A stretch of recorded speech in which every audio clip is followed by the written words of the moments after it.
Shirley. Hello, everybody. Welcome to today's it's better not to abbreviate, I'm sure, administrative committee meeting of the Moscow City Council. I've got Councilors Laughlin and Terusio with me. The date is January 23rd, 2023, and we got Bill Belknap with us. We got a short-ish agenda. First order of business is approval of the committee meeting minutes from January 9th. They look good. Look good to me, too. Love it. No concerns. So, and they go on the consent agenda, right? Second item is the approval of memorandum of understanding between the City of Moscow and the Idaho Transportation Department to establish a car seat inspection station. We've got Captain Lanier with us today to represent MPD. Welcome. Thank you. Good afternoon. Thank you. So I'm going to just give you a little brief history on the car seat program in the City of Moscow, just so everybody knows where we're going and how we got here. It's not super complicated. In 2003, the Idaho Transportation Department started a coalition in this region of safety providers with the goal of putting effective, modern car seats in the hands of underprivileged and underserved folks in our community. So that original coalition included Moscow Police, Moscow Fire, some volunteer ambulance folks, Gritman, St. Joe's. Who else did we have in that? The Public Health Department. And then shortly after, Nimi-Poo Health from the Nez Perce Tribe came on. So, and then there were some other small little regional safety partners. And just because of logistics at the time, Moscow PD ended up kind of managing things. So we had a person, Marie Miller, some of you may have remembered her. She took that project on, was very dedicated to it. And so her goal was, or her job was to manage the grant that we got every year, well, apply for the grant, manage the grant, do all of the reporting, and then set up a training to get new technicians trained each year. And then shortly after that training, we would have the Lee Newbell Safety Fair and some of these other events. And we would have about 6 events throughout the year in the region, not necessarily all here in Moscow, but certainly the safety fair was our big event. The grant money always came from the Idaho Transportation Department, and as you know, grants have reporting requirements and certain restrictions and whatnot. And Marie was fantastic about putting that all together and managing that every year. And like I said, the goal was very specific. They wanted to make sure that the car seats were put in the hands of underserved folks, underprivileged families, and that they were properly installed and those families were trained. A lot of the 2003 was kind of that transition from just using a seatbelt to strap a car seat into the latch system. So it wasn't super technical training, but to do it right, you needed some degree of training. Anyone in the coalition could organize an event, and they had free access to the amount of car seats that we were able to purchase for the grant. ITD was always very generous with their grant money, and so we always had a good plenty of car seats. Our signature events, of course, were the Newbell Safety Fair. We did National Night Out, either with an information booth or a fitting. We always had an event at Walmart, and then we had a couple big events down in the Lewis-Clark Valley, one down there with a lot of their safety partners, Lewiston Fire and whatnot. And then aside from that, but as part of the program, each of the coalition members had safety seat technicians. So a family could, by appointment, meet up with a technician and still get a safety seat, even if they weren't able to make one of those events. So we had most of the techs in Idaho and a few in Washington that serviced like Palouse, Colfax, some of the smaller communities. So then some changes happened. Right about 2019, the Washington Transportation Department started a similar program, and so they started funding it over there. And so ITD decided that the Washington members would be better served by going through their granting agency over there. And the program grew to the point that even in this region, it was almost a full-time job to manage it with the reporting after the grant was obtained, setting up the events, et cetera, and then COVID happened. And so COVID really put a damper on events and almost completely relegated the program to individual meetings with families. We still wanted to get those car seats in the hands of needy families, but it became quite a burden trying to manage it all. So as the car seat program started climbing out of COVID, along with us as coalition members, the Idaho Transportation Department decided two things. One, to find people who were best suited to full-time manage the program.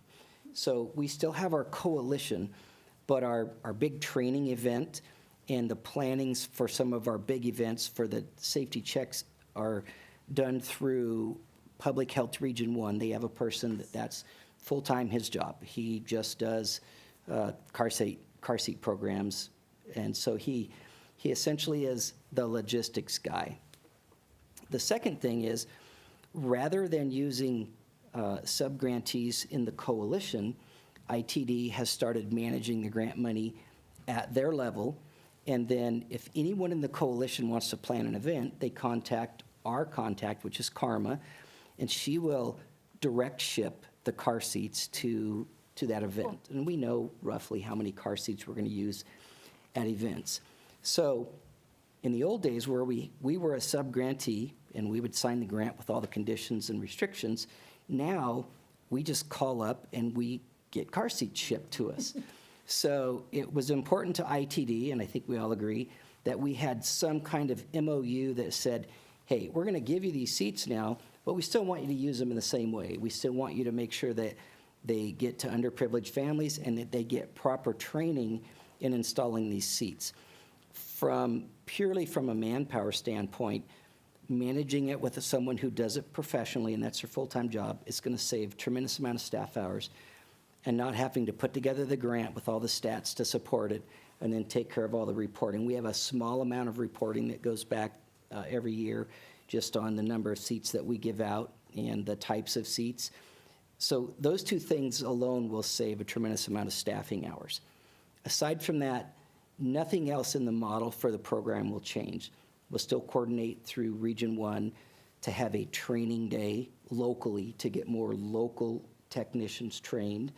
And then we'll still have inspection station in conjunction with the Lee Newbill Safety Fair. And we'll still partner with other coalition members when they have an event and need, to kind of gather up all the technicians because they expect a lot of attendance. So I'm going to give you a real quick handout. It has my notes, which won't make sense to you, but more importantly, if you look at the bottom, this is actually taken right out of our annual report, the police department annual report. And that little chart just shows you how many car seats and the grant money that we've had over the last 6 years, 6-year trend. And we're probably, we're not going to get the money directly, but we'll probably get that much value in car seats again this year as we start our events back up. So as you can see, 2020 and 2021 took a pretty big hit. I don't have the numbers for 2022, but we did have a really big event associated with the Lee Newbill Safety Fair this year, and Nimi Poo and Gritman are both back on track and starting to do events, and then of course we're doing a lot of individual meetups at the station for people who wouldn't normally be able to afford a car seat to do that individual training. The one thing we really want to get back on track in 2023 is the training course that we would have just prior to the Lee Newbill Safety Fair, and that's all grant funded as well. We just call them up, plan it out, and then Brian from Region 1 he'll kind of coordinate it. He'll provide the instructors, and then we'll get a cadre of regional technicians trained up again, and then they have to have a certain number of checks after their training. So we do the training the week before the safety fair, and then they get their checks at the safety fair and they become certified. So with that, I would open it up to any questions that you folks might have about the program. It really is a fantastic program. Agreed. I would rate it up there with our helmet giveaway at the Yeah. Lee Newbill Safety Fair. Love it. I think, can I ask a question? I think it's a great program. And my concern is that if you have these trainings split out. If somebody just has a baby in Gritman, they don't have any money, there's somebody at Gritman that will have a car seat for them, and they will then show them how to install it Yep. and help them install it. That's exactly what happens. And Gritman is a really good example. We get a lot of, in fact, we were getting so many requests from Gritman for car seats because we stored them all when we would get them shipped in our big purchases, that they created a storage space, and we've taken the infant ones down there just so they have them on hand. So the techs that you train are like at Gritman, they're not like, they're just. They're all part of the coalition members. Well, generally, we have two. We have Eric Warner, our traffic officer, and then Krista Van Overmeer, who's one of our front desk gals. There's no prior experience needed. Anybody can do it. It's just a matter of going through the training manual and the 3-day training course and then showing proficiency at one of the events. So, but yes, we have technicians all over here and all over the valley. Do you ever reach out to the UMA Center? Oh, the doula, the Yeah. birthing clinic. Yeah, I just kind of sit there and think that if, in fact, people are having midwives or they're doing something else, they may not have any money either, and I don't know how to reach out, or maybe Right. even having a brochure at the UMA Center? Yeah, so this is kind of like a lot of ITD grants. They create the advertising material and the media, social media stuff, and then we pump it out in conjunction with some of our events. I'm not really sure what their process is for reaching out specifically to entities, but it's a good question. Yeah, that's just, it was a whole population that may not. Yep. be in Yeah, touch. I was going to ask if the hardest part is just getting the word out about the It is. program so that folks who, and maybe if you're not just, if you aren't only birthing at Gritman or something, to make sure they know it's a resource is. available. It's my understanding that hospitals don't let you out of the hospital unless you have a car seat Right. installed in That your is correct.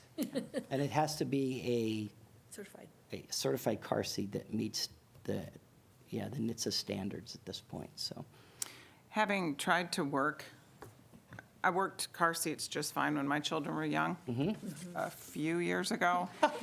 And now I'm trying to work my car seats for my grandbabies, and there's a whole nother level of technology. So Yes. I'm thinking 3 days training is a good thing. Yes, it's all about the latch system, which is the little wire rings in the crack of the seat that nobody knows what it goes to until they have a kid, until they have a baby. Yes.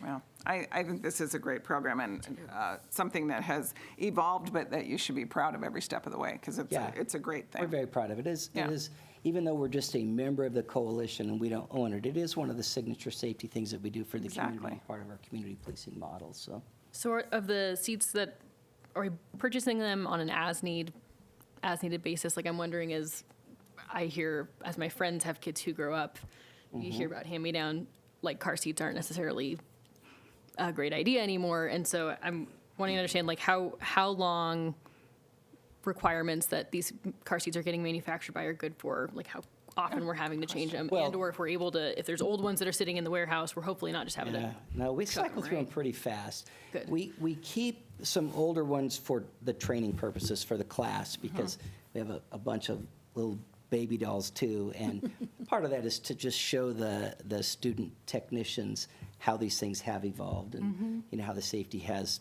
changed over the years. Dramatically. But we don't, to answer your question directly, car seats have about a 5-year life cycle depending on the manufacturer. Okay.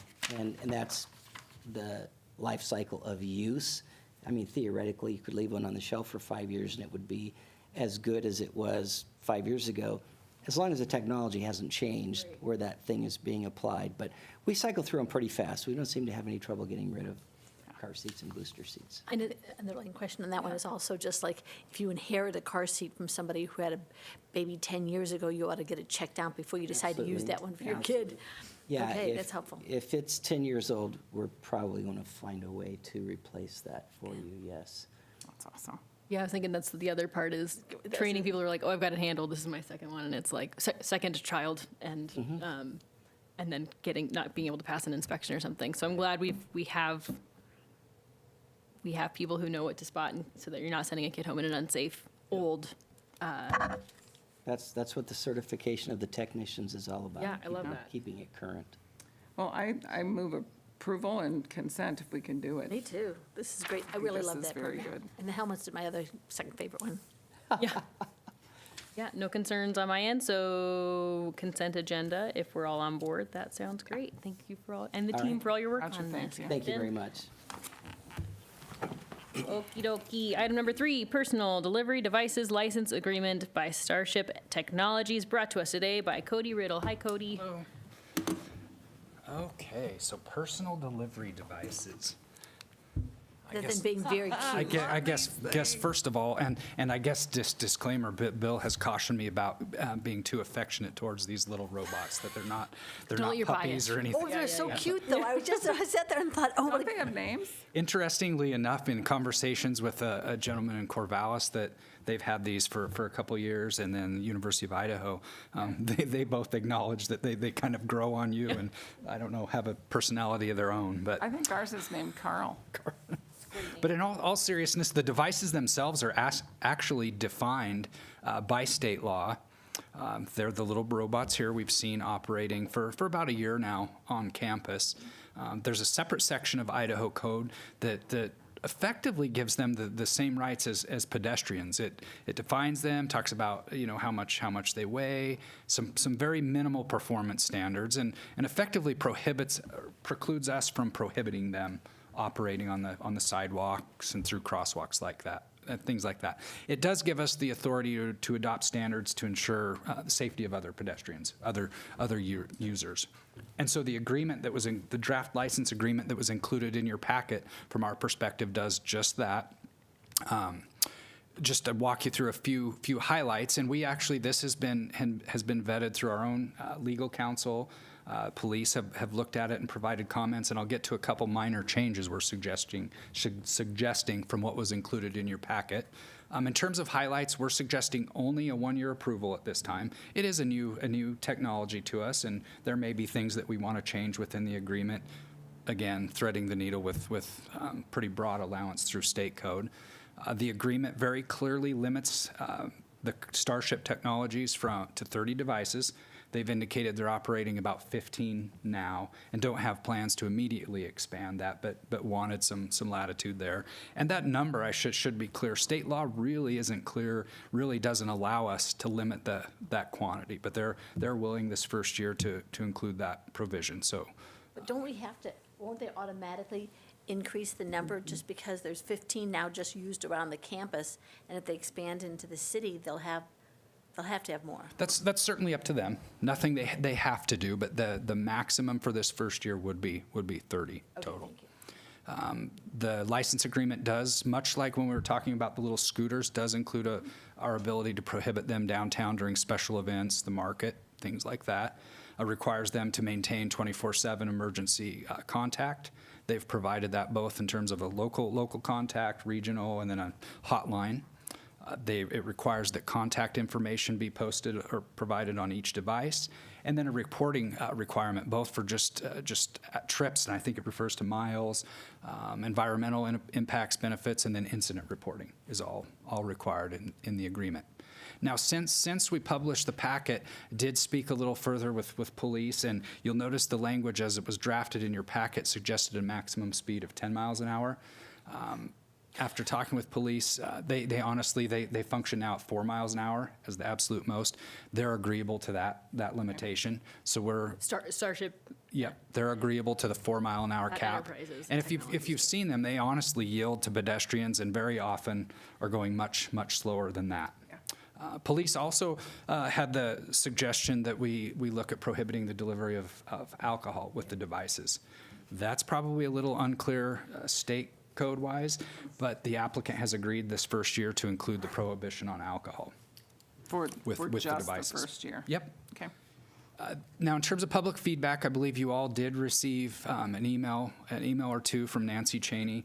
She did have some suggested alternate language around just how we might regulate the number of devices, and then suggested we provide a specific reference to health department regulations. To be clear, from our perspective, we think the limitation is quite clear. It's 30 devices. It's spelled out explicitly in the agreement. And then in terms of the health department regulations, there's a specific clause in the agreement that requires them to comply with other federal, state, local laws. So we're covered there. And anytime you get into maybe picking apart specific agency requirements in agreement, it's a slippery slope, and Yeah. that those might change, you might miss one, and so that kind of catch-all caveat is quite appropriate. So with that, we are suggesting that you recommend approval to the full council of, again, only the one-year license agreement with Starship Technologies with those two changes that I referenced. That be that the language be modified to include a 4-mile-an-hour speed limit and the prohibition on the delivery of alcohol. Thank you. There was a question. Can I ask Go a for it. question? There was a question about the storage of those. Where do those little guys get stored? Yeah, they're stored in the back of the Vandal store now on campus, and there's no plan to change that at this time. So they'll all be stored and deployed from there. There'll be like a group of 30 of them in there, like a, I think, A nest? it's my understanding that all 15 are in there now, and they've indicated they have room for a few more, so. he just raised his hand out there if you want to call on him. So can you tell me how it just financially it works? We charge them a fee for doing it, which is $250, and then do the companies that use them pay? Is it kind of like an Uber thing, or is it a DoorDash? Or Because it was just Yeah. restricted through the meal planning at U of I, right? So the idea would be these would be Yeah. mobile Uber. That's a separate agreement they would pursue with these other, Yeah, we don't have restaurants and providers. We wouldn't be party to that. Okay, and the other question I have is, has the university, which has now had them for a year, and I do have to say they're cute, they've had them now for the year, have they had any issues or concerns about, there was a thing about, did they run into anybody, but they seem to like get anywhere near any person and they stop and they move, I mean, like amazing. Yeah, I actually had the opportunity to speak, and I forget the gentleman's name at the university here, and then Corvallis, and both said they've worked wonderfully. They've had very few problems at all. The gentleman here said probably the biggest issue or biggest incident they had was one of the poor little robots drove off into some of that construction activity that's occurring out on the perimeter.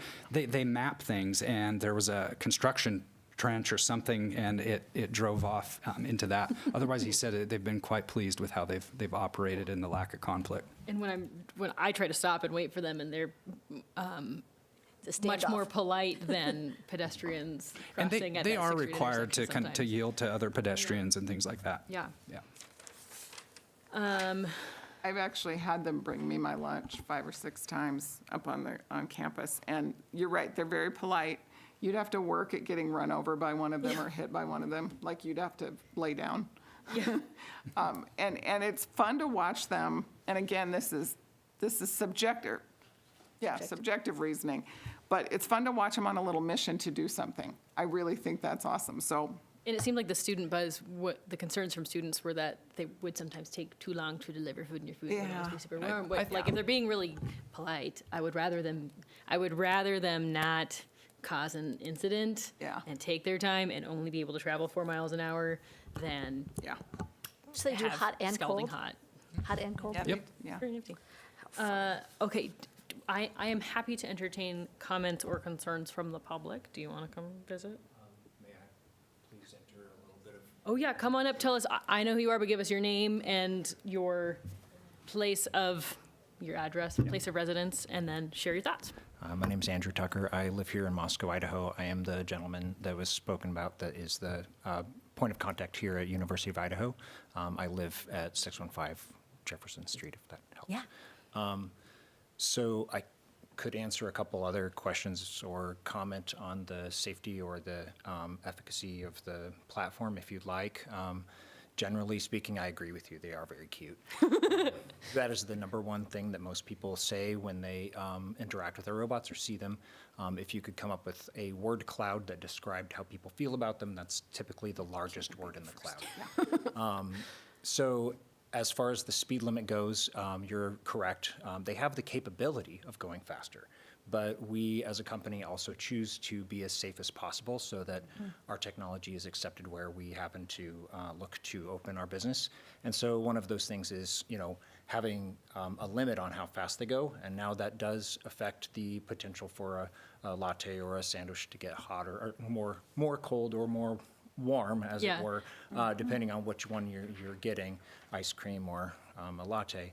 So that safety does sometimes come at the expense of the thing inside, but that's a risk we're willing to take to make sure that people feel really good about the things that we're putting out onto the street. Okay, so I have a question, just a logistic question. when you said coffee, I'm thinking, okay, I want a coffee from One World. Now, the little guy, the little machine sits outside there. Does somebody just have to be on the lookout to say, there's a little, There's an app on your phone You it have opens the door? that, all of the above.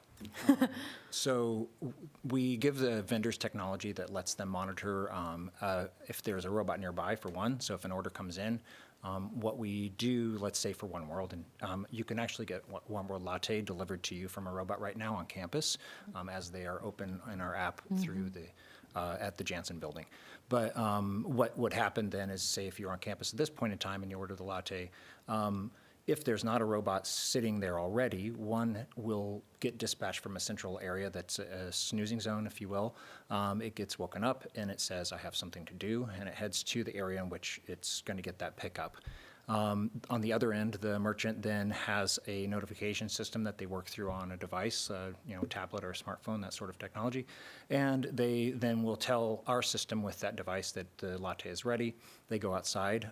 They use the same device to unlock the robot.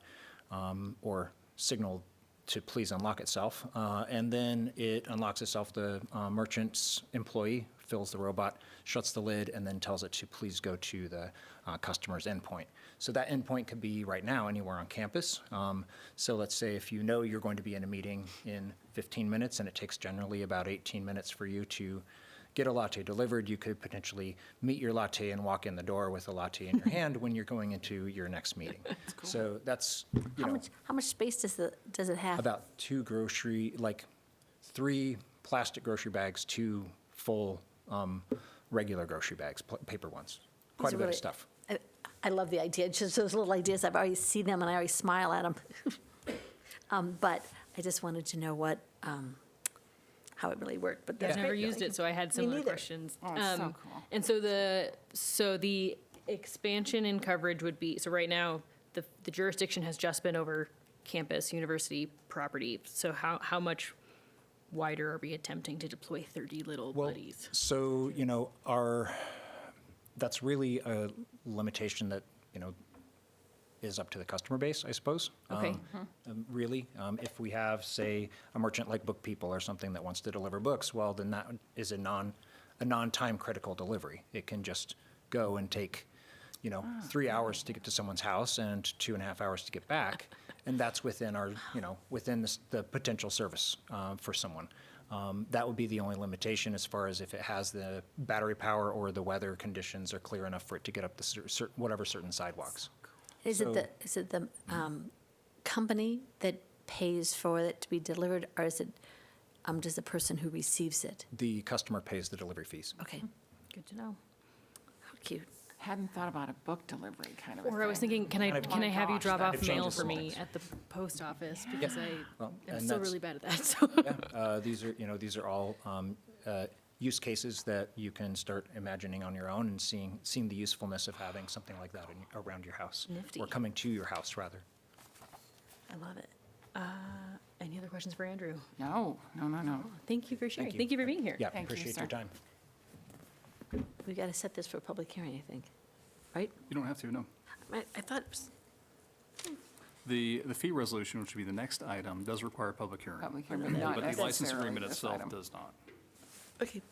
I mean, think how the do you feel? licensing, I'd say License consent. agreement, okay, I'm comfortable with consent. On consent. We got a little bit of feedback by email. It seems that social media has been excited or had some questions, but all my questions were addressed, especially because I think the biggest misconception is we as a city cannot not authorize their operation. State code limits what we are able to do. So Right. I am happy that we have an amicable relationship with the person asking to expand their services, and I would be happy to see this on consent agenda also. and I Excellent. Is that appreciate with the two changes? Oh, yes, from- I'm sorry, yes. Thank you. Yes. I would agree, yeah, with the speed limit cap of 4 miles an hour, as well as prohibition on alcohol delivery. Thank you. For the also first year. The idea of having that much insurance really helps too. And I'm a little surprised we didn't hear more about this from the general public, because I feel like a lot of folks were very, very, very interested in the scooter conversation, and we still haven't had scooters deployed. And here we are actually having, we've had guinea pig treatment of these little you're right, I just want to say like little cute robot buddies, but They're now having babies and moving around yeah, town. yeah, as they grow and go on their way. Consent agenda with the 2 suggested changes for the 1-year license sounds great. Good. Thank you. Groovy. And then Cody again here, bringing us the fee resolution amendment to include fees for personal delivery devices. Yeah, thank you. So this is just following up with the annual license fee that we need to, that's referenced in the agreement you just recommended approval of. To cover our administrative costs in reviewing these, we are recommending a fee of $250. Again, at this point, that would be an annual fee. It could be at some point, if this goes very well, that maybe that's a 3-year agreement or something like that, but for the time being, we're recommending the $250 fee for the annual review. Per applicant, so Starship would pay one. It's not Correct. per Per applicant. device. Correct. Okay. Yes. Is there anybody else out there that does this? We're unaware of any other providers at this time. Remind me, did it start with is it a U of I or Tech originally? I'm trying to remember why U of I was picked as the guinea pig. Yeah, I always. I can't speak thought it to was that. a UI Tech I mean, we know we're unicorns here, so it was fun to see us get to be the first. I do Test know, I case. reached out to a couple different universities, and I know they've been in Corvallis for a while at Oregon State, but yeah, I don't know where they started. Don't know. Yeah. I always thought it was us. Yeah, that's what I do. And 250 seems comparable to what Corvallis has been doing, and you don't want to be prohibitive, but I believe theirs is, their agreement is actually perpetual, but we're not comfortable with that at this time. I am. It's a big step. Yeah. I agree. Yep.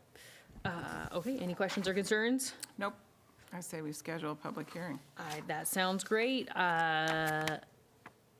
Yes, we recommend scheduling a public hearing at the regular city council meeting on the 6th of February to consider the adoption of the updated fee resolution. Perfect. Thank you, Cody. Thanks, Cody. All right. Anything from staff? Nothing else. All right, good stuff. Then Adjourned. we can be We are adjourned at adjourned. 3:31. Thanks, everybody.